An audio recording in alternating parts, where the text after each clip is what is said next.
Hello, everyone. Welcome to the Oxford Martin School, where we have a talk where we're slowly moving from doing everything in 2 dimensions to doing things in 3 dimensions. So I'm here this afternoon with the speaker, Professor Sir Dieter Helm. We don't have an audience here, so we are sort of in a rather odd position of looking at an empty lecture theatre, but we have a large audience online, and you're very welcome, and we look forward to some questions at the end. So Dieter, who's a friend and a colleague at Oxford, is going to be talking this afternoon about what would a sustainable economy look like.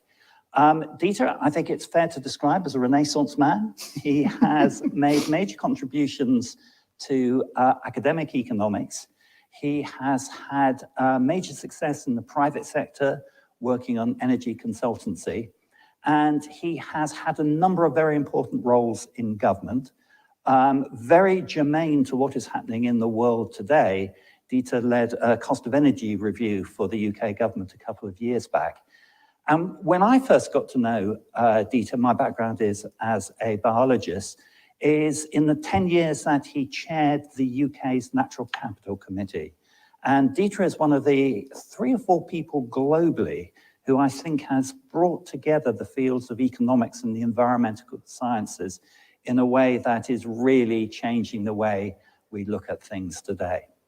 So with no further ado, Dieter, over to you, and fascinated to hear about the what a sustainable economy would look like. Well, thanks very much, Charles, and thank you very much for inviting me this evening, and hello to all you people online. The topic I've chosen to speak about is deliberately broad. So it's not in the fashion of economists nowadays who talk about the inside of the table tennis ball. This is about the table tennis ball as a whole. And I want to talk about what a sustainable economy would look like. But let me contextualize my remarks first. I'm sure many, if not most of you, watching and listening, are disappointed by the outcomes of COP26. The difference might be between some of you and me that I'm not the slightest bit surprised. Like the previous 25 COPs, virtually no serious progress has been made on climate change. And I suspect that many of you have forgotten that there is a COP process for biodiversity as well, of which the COP15 is second part delayed until next year. But I don't suspect any of you have noticed the Convention on Biodiversity and the COP process on biodiversity making much difference to the devastation of biodiversity that's going on around us. So we live in a world in which climate change is ongoing. Every single year since 1990, 2 parts per million has been added to the atmosphere. And that's, by the way, the only thing that matters. The concentration of carbon, the stock of carbon in the atmosphere and the other greenhouse gases. The COP processes have done nothing to that. And what I think should alarm anyone is the notion that despite the emissions cuts that took place during the great lockdowns, we went up another 2 parts per million in concentration in the atmosphere. And there are several reasons why the COP processes don't produce outcomes, but a couple of fundamental ones are, firstly, that it focuses on the NDCs of emissions and not on the concentrations. It focuses on territorial national emissions, not on the impact of carbon consumption in any country across the globe. And of course, it focuses on emissions and largely neglects sequestration, whereas the concentration of carbon in the atmosphere is the outcome of the emissions going in and the sequestration coming out. And in addition to the alarming observation that the lockdowns globally made no difference to the increase in concentration in the atmosphere, the other fact, although I'm somewhat questioned about how the analysis is done, that appeared last year was the claim that the Amazon is now a net emitter of carbon. And it seems to me that, and it seemed to me for a long time, and why I wrote my book on net zero, is that, you know, the idea of one more heave, one more COP, and we're going to get there. Each one is the turning point. You can take the speeches from each of them and just update them from the world leaders. That this one more heave is going to do the job. That doesn't seem to me to be likely to work, and one needs what one might call a plan B. And on biodiversity, well, there seems to be very little evidence that much is happening that's doing anything to slow down the destruction of biodiversity worldwide. And so for anyone concerned about this, and I'm sure all of you listening and watching are equally concerned about these great changes, the question that in my mind is a kind of prior one. So supposing we got this right rather than wrong, supposing we actually wanted to live in a sustainable economy, rather than simply just think about what things should we do to nudge the processes forward to do a bit better on climate change and a bit better on biodiversity, important though those incremental and marginal improvements are, why not ask a different question, which is, so what would have to be true of our world that we could be rest assured that we were actually in a sustainable economy, and that rather than our unsustainable economy, which of course, because it's unsustainable, will not be sustained. So it's not as if there's a happy ending to what we're doing at the moment. What would this economy actually look like? And I'm well through trying to write a book which answers that question. And in doing so, what I'd like to do this evening is paint the broad brushes of what that story looks like. And it's unlike the way in which many people approach these problems. I'm actually going to try to be comprehensive. I'm going to show how all the bits fit together. And I readily accept that on any individual bit, people will have different views and disagree, etc. But what I want to paint for you is a holistic picture of what that economy would look like. And in the process of doing this, I have arrived at a set of conclusions which are at odds to much, if not most, of modern economics and modern neoclassical economics in particular. And that's not a new thing I've arrived at. I've been thinking about this for a long time, but I want to illustrate this evening some of the main foundational building blocks of a sustainable economy, which are not the same and indeed largely incompatible with the way in which a conventional economist would think about this. So I realize I'm being extremely brave in covering this territory, and I realize that I'm probably going to, in each and every bit, offend the maximum number of conventional economists in this frame. But the least I want to achieve is to challenge the way we're going about it at the moment, because I actually think that many of the current approaches that economists take and the policies they recommend are part and parcel of why we're in the mess we're in and why we're not getting out of the mess we're actually in. So if you define a sustainable economy, you have to start by asking the question, what's its objective? What's it for? Okay. And I have an answer to that, which is, I think, a controversial answer, which is that the objective of a sustainable economy is to leave the next generation with a set of assets at least as good as it inherited. In other words, it's pretty much straight Brundtland report from, I think, 88. And that claim, that that's what we're trying to do, is already a long way from a conventional economic approach. So if you ask an economist what the objective is to maximize utility through time. It's essentially a stripped down version of utilitarianism. What we want is people to be happy through the continuum of time, and we want to share utility through the generations. It's about flows, not stocks. But note, I said assets, not utility when I describe this. My world is not a world where we're trying to maximize utility. And you might say, well, why is that the case? What's wrong with utility and utilitarianism? What's that got to do with the what a sustainable economy looks like?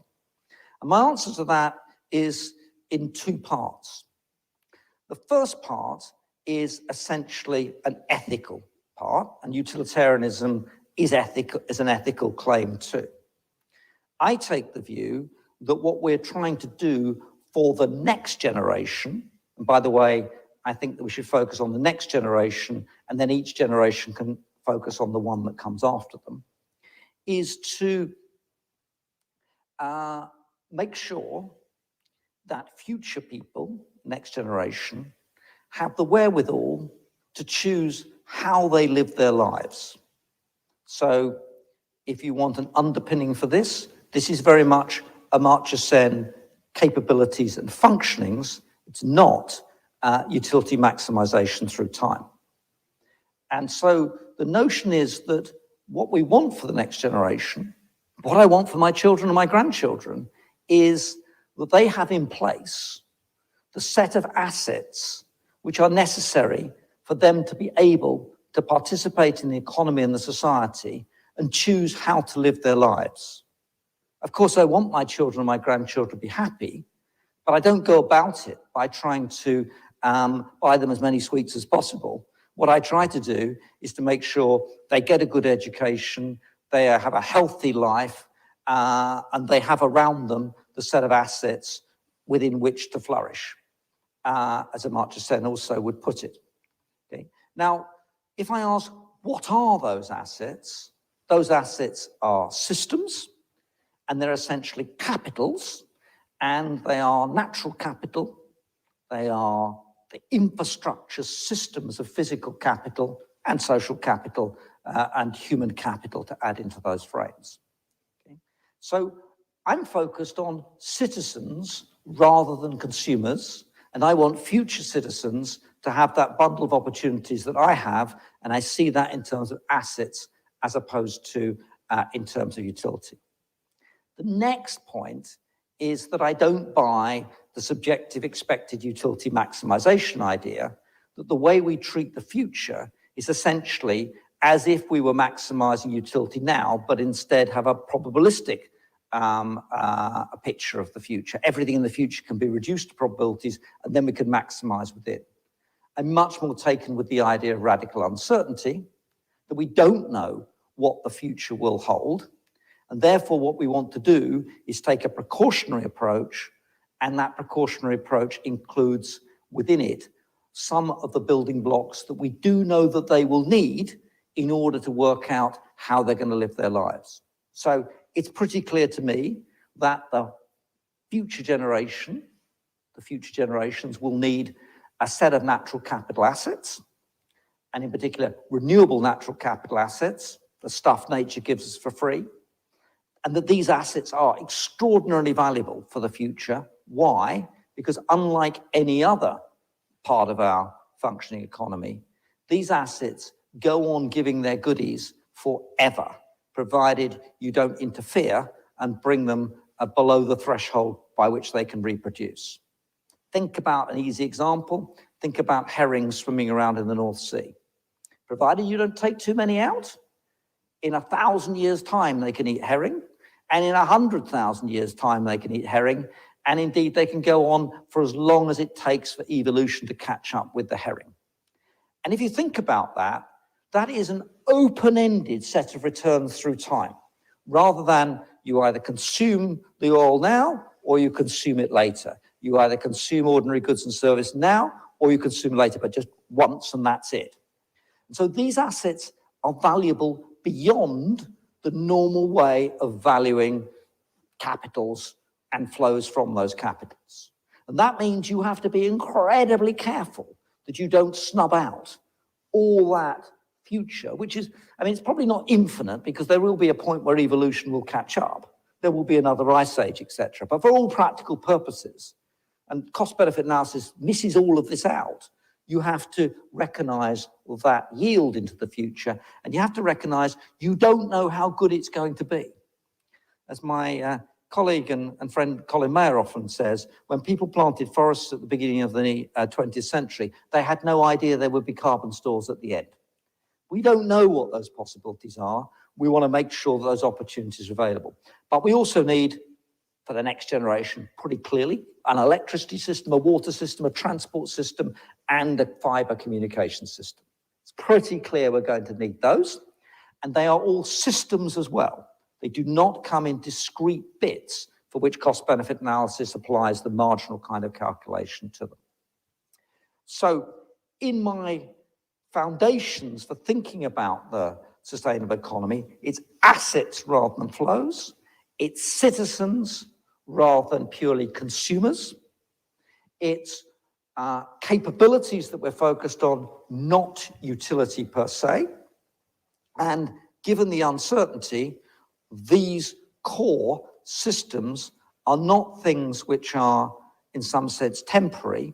They're assets in perpetuity for all practical purposes, and therefore our focus must be on capital maintenance, not on depreciating them. Now, of course, what the electricity system will have to look like to decarbonize is somewhat different from the current one.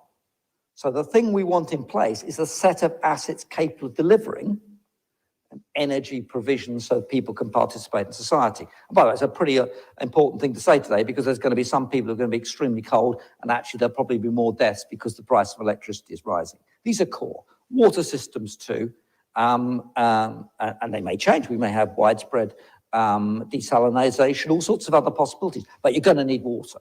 We haven't worked out how to do human life and food production without them. And fiber lies behind absolutely everything now. So in my world, my sustainable economy, these systems are put in place. They are systems, infrastructures of capitals, which are assets in perpetuity, and for which the important thing to ensure that the next generation has them as good as us, we must do capital maintenance. Okay? To put it in a trivial example, you know, if the next generation is to have roads at least as good as ours, and by the way, they'll need them for the electric cars, you have to fix the potholes, right? And if you don't fix the potholes, the asset is not as good as it was previously. Now, this has some quite radical implications for the way you think about national income, the way you think about accounting, and the way you think about what is the sustainable level of consumption that we can pursue in this economy.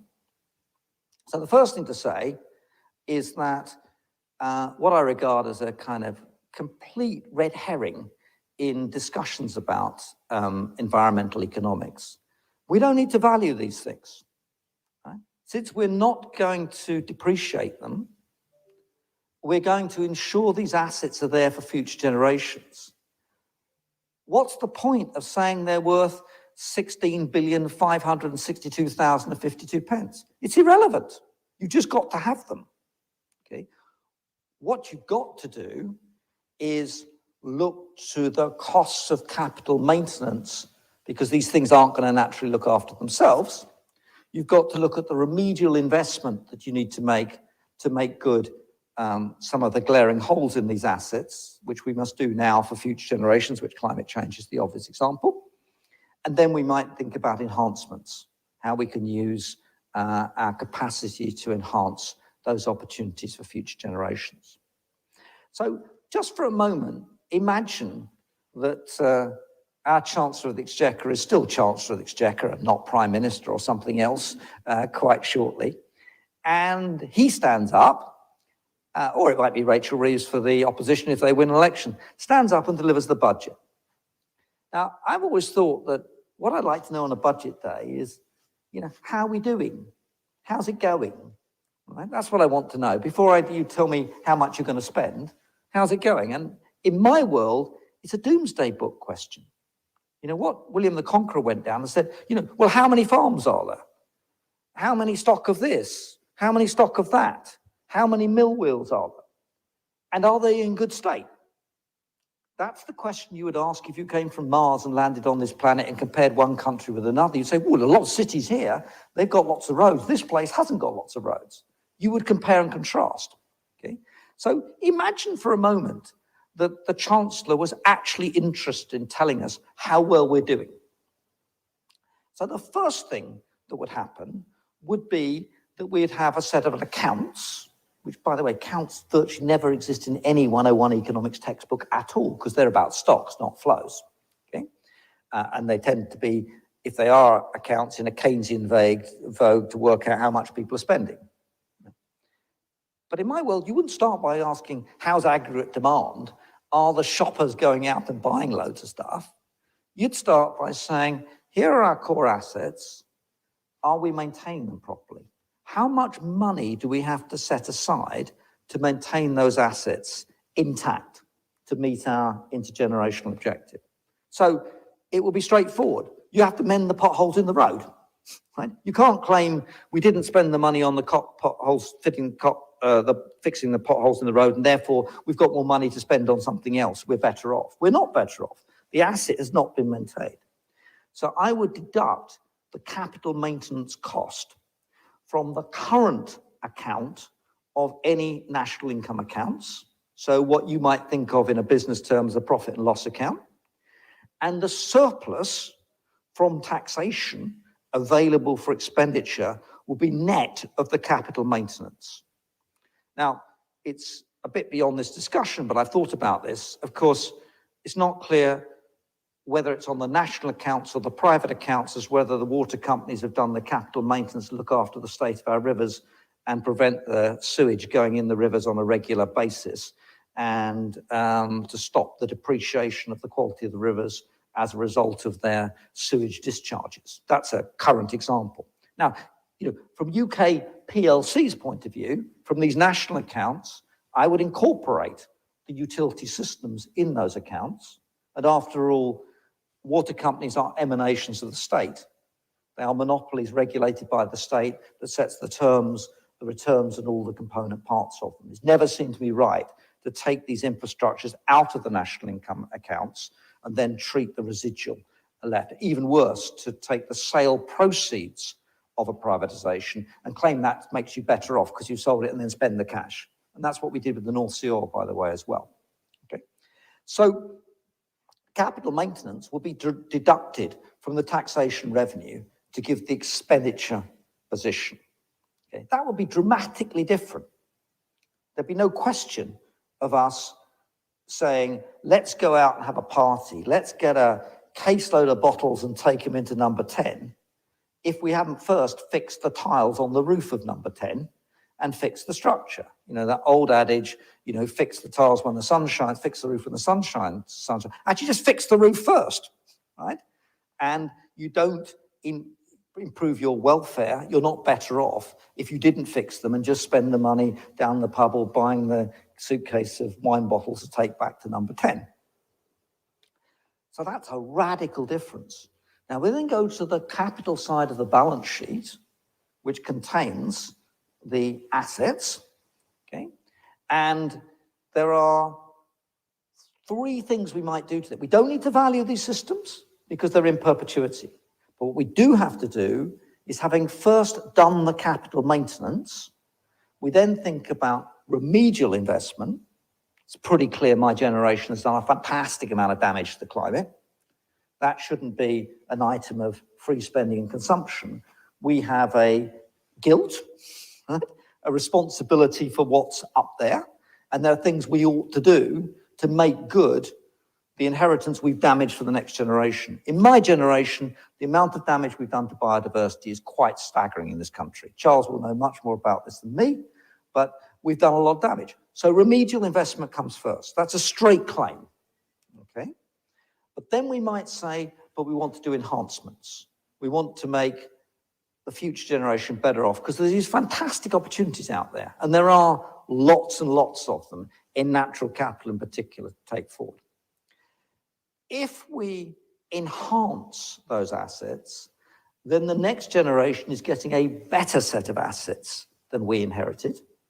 And it's perfectly reasonable that they should pay for those enhancements. That's what borrowing is for. So we should give them better assets, and they should pay for it by inheriting the debt that is incurred to do that. So this is borrowing for investment, not for consumption, which is what we're doing at the moment, consumption-based borrowing, okay? And it's tied to those assets that are being added to the frame going forward. And then the debt on the balance sheet is essentially debt, which is balanced balance sheet by assets, liabilities. It would be as if the water companies had not borrowed to pay out extra dividends, not borrowed to gear up the balance sheet for financial engineering purposes, but when we privatized the water companies, their borrowing would have been for capital investment for the next generation's benefit, enhancing the assets. And I assure you the balance sheets will look completely different from what they are now. And by the way, I think that was the intention of privatization, and it's part of my critique of what's going on in the water industry and why what privatization has done has not been in any sense sustainable. But you can see what the logic of this is. So what would emerge out of this balance sheet approach is a macroeconomics which essentially defines that level of consumption which is sustainable as the residual of what's left after we have done the capital maintenance, but not after we've done enhancements, because the enhancements are being paid for by the next generation. And I think it would be pretty easy to show that that level of consumption is quite a lot lower than the current level of consumption. And I need to add two twists to that. In the sustainable economy, the prices would include the cost of pollution. The polluter pays principle would apply. After all, and here I'm in common ground with conventional economists, an efficient economy is one where all the costs are internalized. It's extremely inefficient not to price pollution. Right? So the carbon price would be in there, and so would be the costs of lots of the other things that are produced for us by companies. So we are the polluters, we are doing the consuming, we as the polluters should pay, the oil companies and all these other people are producing stuff for us, which we are consuming. Okay? It's pretty easy to show that since we're not paying for the pollution costs of what we're doing, we're living beyond our sustainable means. So again, the sustainable consumption path is adjusted for the costs of the pollution going forward. And of course, we have to have a savings ratio in order to support what we're doing in the economy. And that's that savings ratio, savings should equal investment, etc. Ultimately, that debt has to come from somewhere that's supporting the assets on the balance sheet, and therefore we'll have to save more. We also have to do lifetime savings as well, so that's all about pensions and all those kind of components. And quite clearly, we're not saving sufficient to meet those criteria. Now, some environmentalists, some very green environmentalists, might still be with me so far in this argument, but they won't like the next bit. The next bit is, there's no reason why economic growth can't go on. So this no growth notion is not necessary in a sustainable economy, provided you understand what the sources of growth are and how they enhance our and future generations' possibilities. So look around in this university. I doubt there's ever been a time when science is advancing as fast as it currently is. I doubt there's ever been so much technical innovation. You know, in my lifetime, I've gone from a typewriter to a computer, to a laptop, to an internet, and a mobile phone, and internet banking. This is all new. And in Charles's world, what genetics has done in our lifetime is just stunning.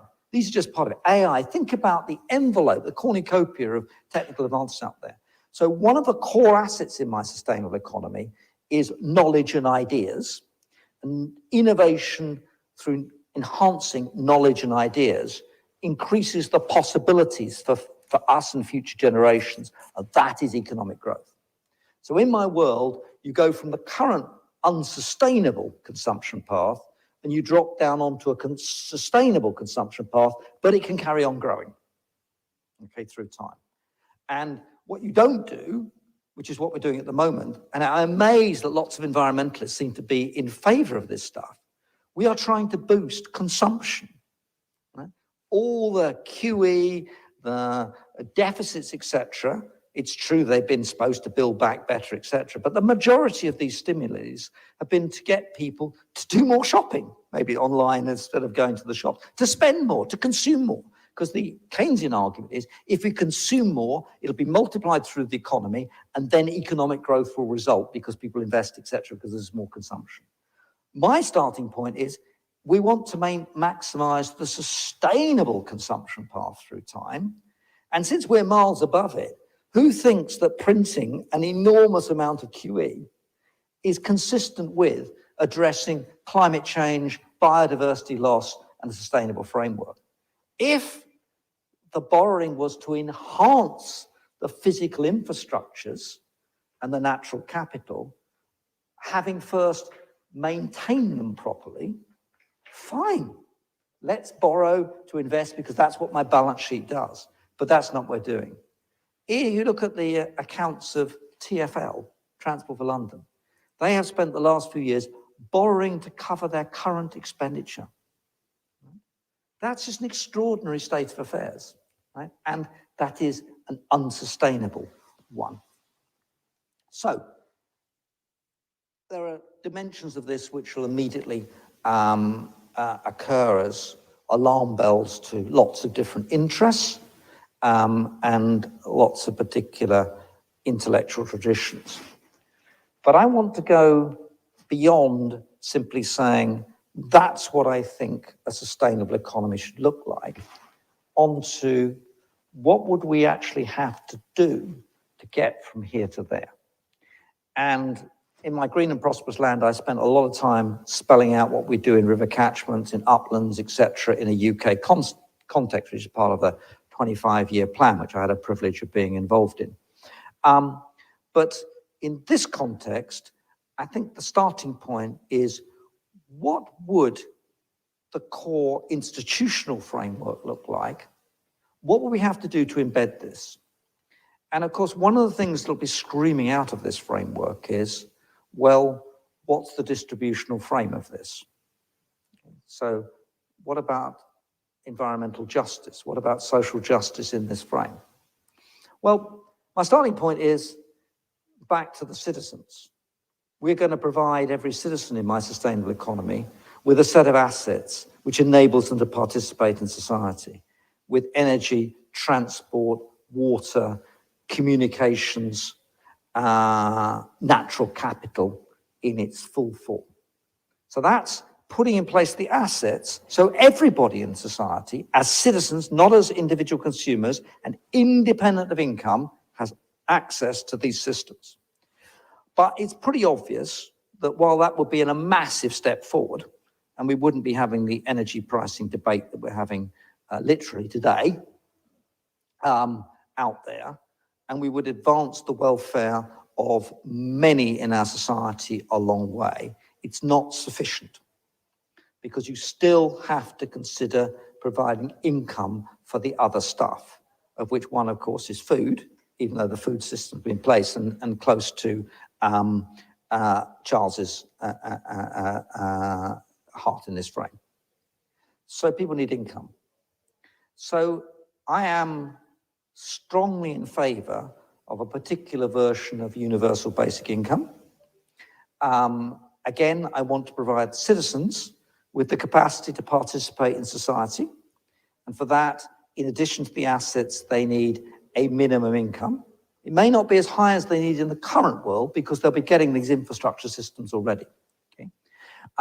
But I don't want this as an open-ended notion that politicians can compete from election to election to just simply increase it, like the discussion about universal benefit, etc. So I am very much in favor of tying it to the national dividend. So there is a surplus on all these assets, and particularly on non-renewable natural capital. There is a revenue flow from the environmental taxation. And in my Green and Present Land, I set that up as a nature fund, but actually thinking about the sustainable economy, it's broader than that. And if, for example, something like the coronavirus comes along, We can't go on pretending we're just as well off as we were the day before and there's no costs or impact, as the current, dare I say it, Keynesian argument is essentially trotted out as. We have to face up to those things.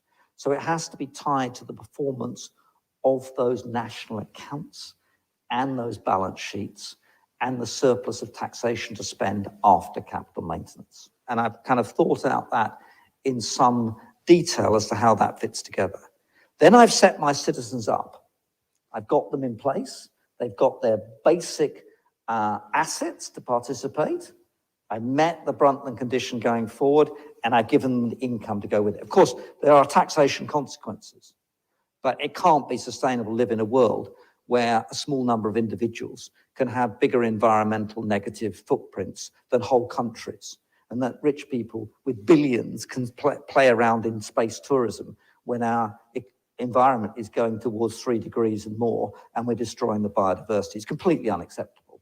And no sustainable economy would allow the kind of what I think is unsustainable inequality in asset ownership that we currently have.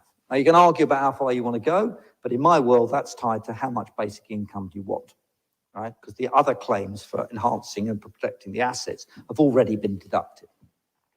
So next, you need a regulatory set of institutions. Nothing in my world says this should be a statist approach. This isn't a socialist economy. It's an economy where we want to produce the things we produce as efficiently as possible. There's a lot of scope for competitive markets, but because lots of these features of the economy have natural monopoly elements, you have to have regulation. And currently our 5-year periodic reviews for our core utilities are extremely inadequate, down to one level, allowing companies to just gear up their balance sheets without matching it with investment, making dividends equal profits without any retained earnings. This is just bad regulation. And I've written extensively about that, and particularly in regard to energy, but also water as well. And then finally, and this is the difficult question, which is, but nobody will vote for this, right? To which my answer is, yeah, fine. Well, if you don't want to vote for this and you don't want to have a sustainable economy, you will have an unsustainable one. And then you're going to hit a brick wall. And it's 3 degrees and it's a lot less biodiversity and it's going to be very unpleasant. So it's not that you can avoid this, right? This pattern. It's just a question of which way do you want to get there? Do you want to get there in a benign way and get loads of the benefits of this economy? It's a great place to live in, this economy. Much more social capital, much more engagement, much fairer society, much greener society, better mental health, better physical health, better air quality. You name it, this has got lots of attractions. But if you don't want to do that, then you're going to hit the brick wall, okay? But the real problem is the old democratic problem of the tyranny of the majority, which Tocqueville wrote about, John Stuart Mill wrote about, on why people have constitutions. When the Constitution of the United States was set up, the key issue was to prevent a majority tyrannizing a minority. That's part and parcel of that. Well, my generation is tyrannizing the prospects for my children and grandchildren. They don't have a seat at the table. And there's lots of thoughts about how that could be done. Future generations, representatives, ministers for the future, and all that kind of stuff. I think it has to be constitutional. Just like there are certain basic rights that the majority cannot overturn without supermajorities to do so, I think a principle that the next generation should inherit a set of assets at least as good as us should be one of the cardinal constitutional principles. And then my generation, exercising its democratic rights, has to work within that constraint. But I have some other thoughts on constitutions too. But I was asked to finish at 22. It's 22, so I shall stop at that point, Charles. Thank you very much. If we had an audience, there would be a rousing round of applause. Thank you very much, Clara. I'm going to take Chairman's prerogative and ask a question to begin with. I'm going to ask 2 questions. And first is not about the future world, but the world we're in now. Mm-hmm. And if you look at some of the rhetoric about building back better, Yes. and in particular what Biden had hoped to Yes. implement. So two questions. In principle, would that have been a positive move, if not wholly towards the world that you want, at least in that right direction? And of course, how it's actually turned out with the squabbles in the States and what's happened here has been far short of that, of what they hoped. But in principle, would it have been good? Well, there are two parts to that. And by the way, it was interesting that Biden went to recently make a speech about infrastructure to, I think it's Philadelphia, where the bridge collapsed as he arrived. So you could see the state of the infrastructure. So should you be addressing the state of infrastructures? Yes. And it's very interesting that Anglo-Saxon countries, but I would stress the UK and the US, have generally pretty terrible infrastructure. Nobody in their right minds would locate a factory in Britain because you say, wow, the infrastructure is fantastic, right? And the United States is a story of neglect, et cetera. Okay? So of course you want to put the infrastructure right, but it's capital maintenance. The problem with Build Back Better is it's 2 trillion of borrowing, right? So it's saying, you, the next generation, we are going to make the assets better, but you're going to pay to do the capital maintenance. We're not going to enhance them very much. We're just going to patch and mend. We're going to fix the potholes in the road. And that's what's wrong, right, with that equation. So in my world, so the money should be spent, but it should be spent out of the current taxation. Current taxation, yeah. Because we have the duty to maintain these assets in perpetuity, right? And in the natural capital renewable case, of course, you know, as we're talking earlier, the critical thing is, if you don't do the maintenance, you've lost the benefits forever. That's what extinction's doing, right? So it's not just the component parts. And actually on Biden, you have to say, like Obama, you know, cut out the rhetoric. He's presiding over an enormous expansion of the fossil fuel industries in America, and he's begging the Saudi Arabians to increase oil output. But Obama was the president for the fossil fuel industries. He presided over that huge expansion of fossil fuel output in the United States, taking over 10 million barrels a day. And when he makes speeches at COP, and then these things anger me, you know, tells the young that they must, you know, do these things in advance. Do as I say, but not as I did, right? So I find the direction towards capital investment and maintenance fine, but the 2 billion is not net of, it's not gross of sustainable consumption. It should be net of that. But I mean, you eloquently said what we've done with running down our assets, and just the scale of remediation. Yeah. Is it feasible to pay for that from taxation? Might this be a one-off where we have to borrow from the future, and that once we have got our assets into a bit better state, then we could move to your... Supposing you're talking to me and I'm my granddaughter, right? And you say, look, I buggered up your world so much,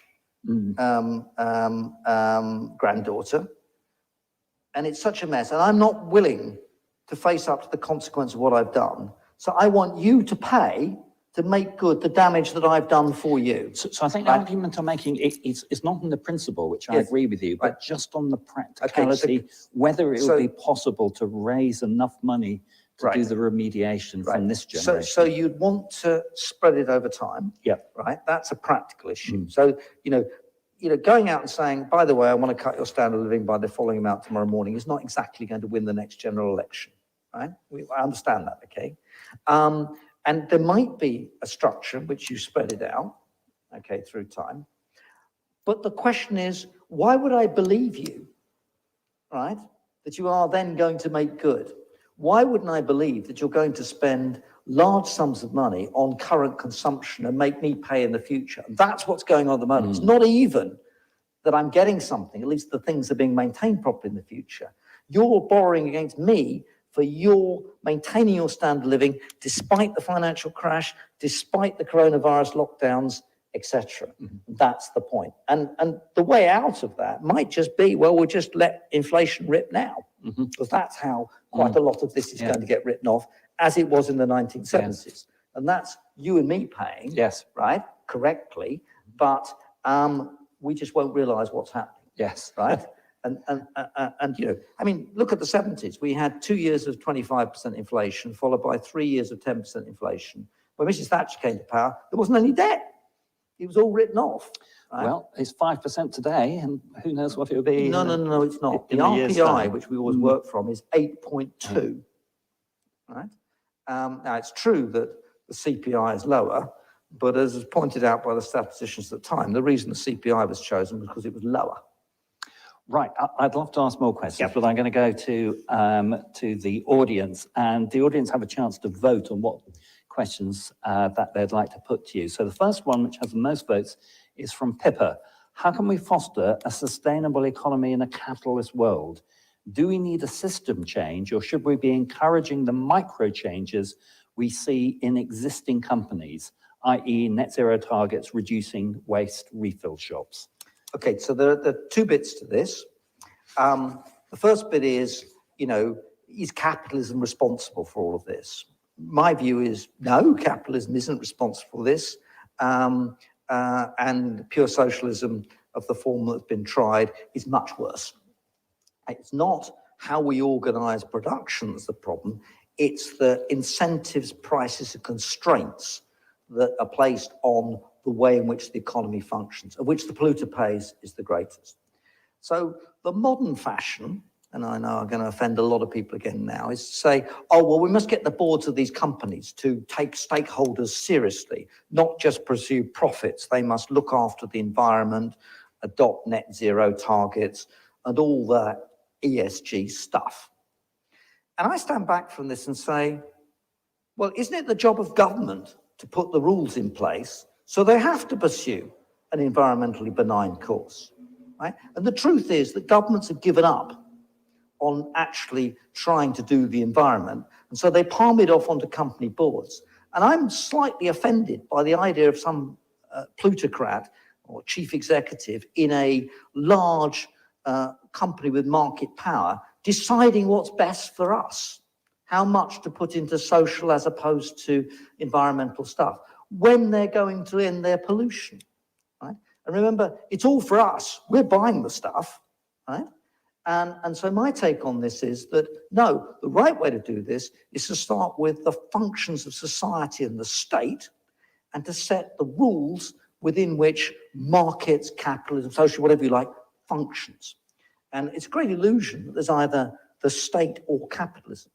The only reason why markets function is because there's a monopoly on violence, and there are laws that enforce contracts and set the rules and regulations of the way they function.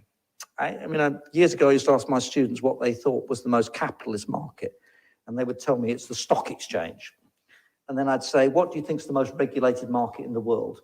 The answer is the stock exchange, right? And I don't want to live in a society where rich people running large companies with market power decide what my future environment's going to look like. They haven't done a good job so far, but it's not their fault. It's our fault for not putting in place the laws, the regulation, and making polluters pay. So are you encouraged at all that we are seeing the state getting more involved in regulation in the order of society? Now, I know, and I agree with you, that QE is a funny way of getting involved. But as The Economist said, I think it's the week before last, and they were against it, that there has been an advance of the state over the last 5 years. And even if they're not doing what you'd like at the moment, has that changed the political mood that might allow the state to get more involved than the orthodoxy of the 70s? I definitely think that the 30 years of privatization, liberalization, and competition as sort of started in the 80s is over. Yeah. I definitely think when we get to write the history books, the turning point was the financial crisis. Yeah. And, you know, remember, actually since 2000, we've been running most of the world economies at negative real interest rates. I mean, it's extraordinary, right? Just absolutely extraordinary. So I think that's part of it. But on the growth of regulation, etc., there's a world difference between having smart regulation and just having more regulation. So, for example, I'd like a carbon tax, but I've been putting together what I call my optician's slide on the energy sector at the moment. I did it several years ago. So, you know, you go to the opticians, you've got glasses, I've got glasses, and it says up there the letters, you know, A, B, C, and you try to read as many as you can down the list. And, you know, you even try and outsmart the optician, you know, see if you can remember what they were so that you'd come back round, and they have tests to do that. So I had the equivalent of one slide, and I put on there every single intervention in the energy sector in the last 5 years. And you can't read a single line on my slide, right? And there is no official that I know of, and no minister who could tell me what all those interventions are. Do you think the energy sector is in a better state today than it was 5 years ago? It's an utter mess. You know, the supply competition models imploded. We've got the price of electricity tied to the price of gas, even though many of the costs of electricity got nothing to do with the price of gas. You know, we have a let's intervene here, let's intervene there. What you need is some principles for regulation. You need the architecture of the polluter pays principle. You need carbon prices, carbon border adjustments. Yes, you need other things as well, right? But what we've got is all the other things as well, no carbon price, and we delude ourselves that if we pursue our net zero target, when we get there, we're no longer going to be causing climate change, which of course is nonsense. Dieter, a question from Peter Thompson, which is about Kate Raworth's donut economy, and Kate has actually spoken here about this. How realistic is the Raworth donut economy model, and what is the assessments of his application by Amsterdam? Do you find donut economics are useful and just a conceptual things? No interest whatsoever. Might you just say 30 seconds what it is, just for anyone in the audience who doesn't know it? Not really. I mean, it just doesn't interest me. Right. Right? Full stop. Right? I mean, it's like many of these propositions. There are bits of it which are quite interesting, and you might want to do. You know, you might want to do something about inequality, all sorts of other component parts. But in itself, as a coherent answer to the question, what does a sustainable economy look like? No. Mm. Do you find planetary boundaries a helpful concept? It's not unhelpful, and clearly, in some obvious sense, if an economy is sustainable, it's going to be within planetary boundaries.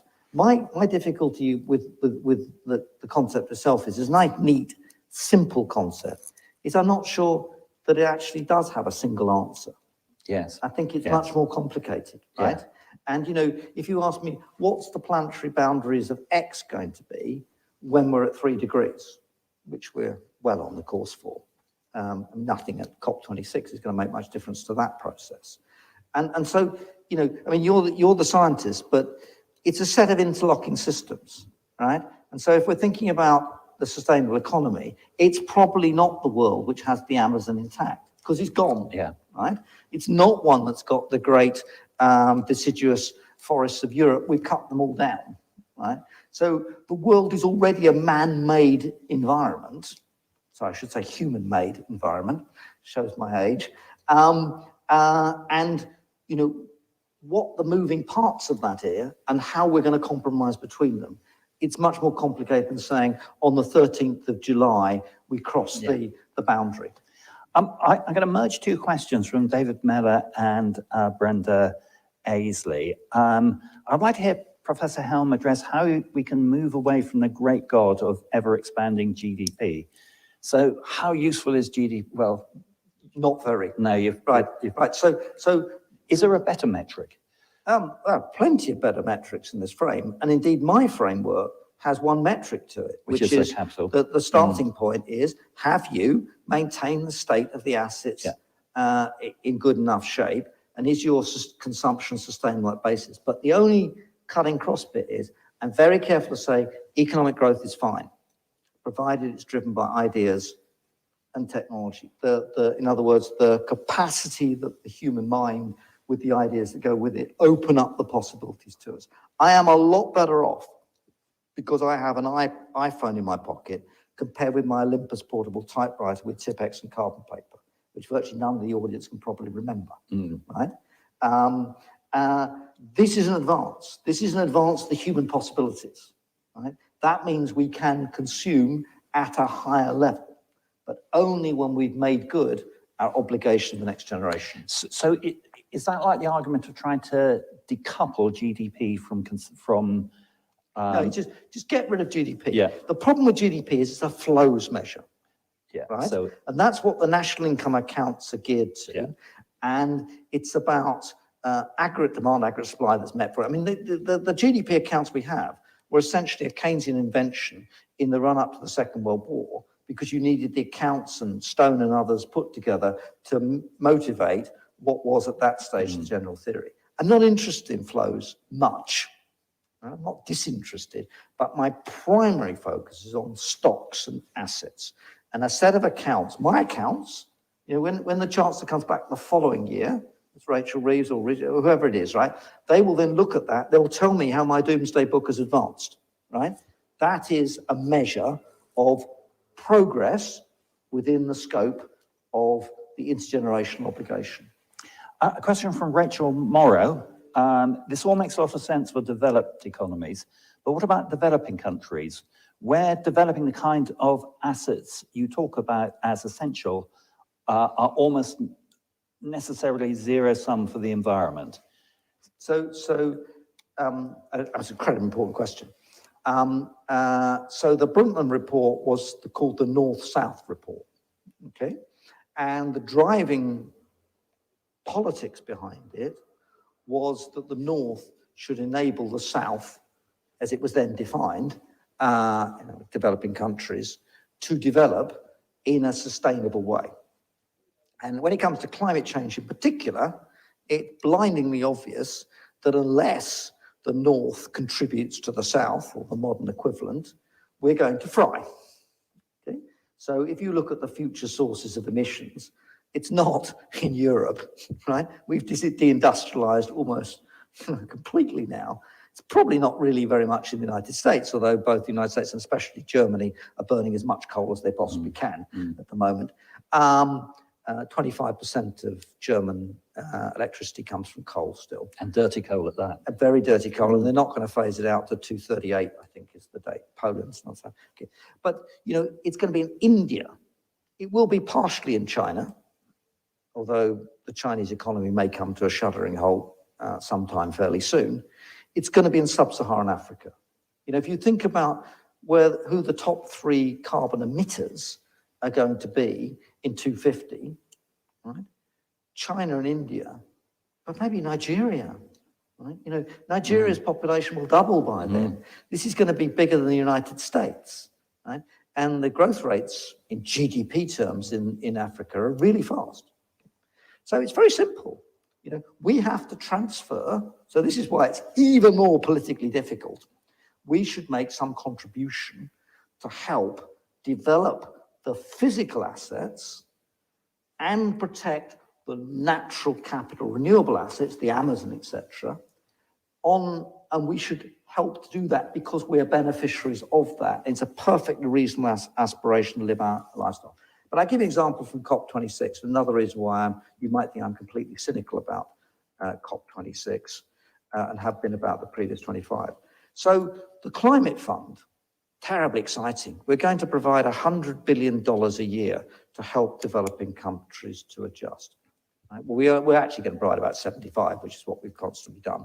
This is a country, by the way, we've lowered the aid budget from 0.7 to 0.5% of GDP, and that's vastly popular. Okay? Do you know that 75 billion is the annual dividend of Saudi Aramco? Right? It just puts it in perspective, right? We're just not at the door. So, you know, back to my starting point. If you want a sustainable economy, and it has to be one that has a reasonable climate, you've got to solve the global dimensions of emissions and sequestration. That means you have to transfer some of your consumption opportunities into investments in developing countries. Are we likely to do that? No.